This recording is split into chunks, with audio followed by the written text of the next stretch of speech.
आज मनुष्य के पास सभी प्रकार से ऐश्वर्य है।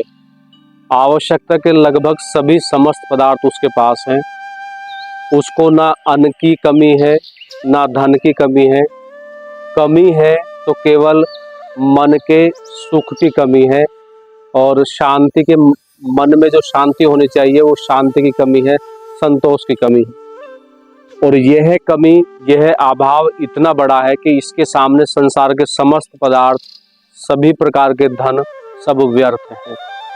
मन जब व्यक्ति का शांत नहीं होता तो उसके पास में कितने भी प्रकार के अमूल्य धन क्यों ना हो, उसके पास में कोई भी सामग्री, किसी भी प्रकार के पदार्थ कितने ही मूल्यवान क्यों ना हो, उनका कोई अर्थ नहीं रह जाता है। हम संसार में देखते हैं बहुत सारे भाई बहन ऐसे हैं जिनके पास अपार धन संपदा है, किसी प्रकार का कोई अभाव नहीं है, लेकिन उनके जीवन में सुख और शांति दूर दूर तक नहीं दिखाई देती, जिस कारण से परिवार में कलेश रहता है। व्यक्ति अपने जीवन को बोझ समझने लगता है और कई बार गलत विचार कर लेता है। तो हम सभी को जानना चाहिए कि जो हमारा जीवन है इसका एक सिद्धांत है, इसका एक नियम है। हमारा जो जीवन है वो प्रकृति से निर्मित है। प्रकृति हमारी माँ है, जो हम चारों ओर देखते हैं, यह प्रकृति है।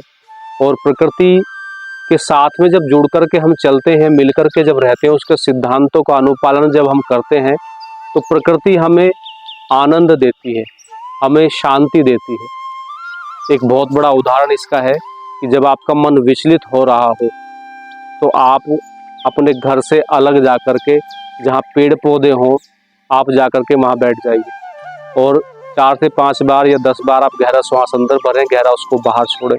केवल इतना करने से ही आपका मन शांत हो जाएगा। मन में जो विचारों की एक बाढ़ जो आ रही थी वह एकदम थम जाएगी और वहीं से आपको आनंद आना शुरू हो जाएगा। लेकिन हम आज क्या गलती करते हैं, विकास के नाम पर हम प्रकृति का विनाश कर रहे हैं। पहले गांवों में या अधिकांश जगह बहुत पेड़ पौधा हुआ करते, प्रत्येक व्यक्ति अपने घर में पेड़ पौधे लगाता था, लेकिन आज जैसे ही बंटवारा हुआ हमने पेड़ पौधे काट दिए और उनके स्थान पर नए पेड़ पौधे नहीं लगाए, जिसका परिणाम यह हुआ कि ऑक्सीजन की कमी आ जाती है, श्वास लेने में समस्या होने लगती है आजकल युवा वर्ग को भी। आप देख रहे हैं मेरे पास में, मेरे पीछे यहाँ कितने सुंदर वृक्ष खड़े हैं और हजारों की संख्या में वृक्ष हैं, या पूरी लंबी बेल्ट है वृक्षों की।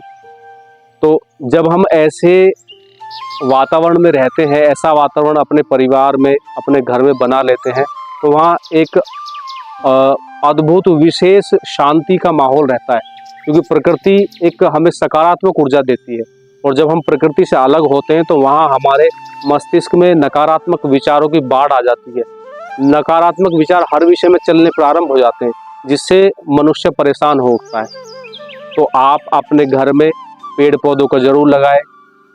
घर में जो भी पर्व हम मनाते हैं, शादी की सालगिरह है, वर्षगांठ है, किसी बच्चे का जन्म दिवस है या किसी की पुण्यतिथि है, तो इन अवसरों पर इन के नाम से एक एक वृक्ष लगाएं और उसका जो है पोषण करें।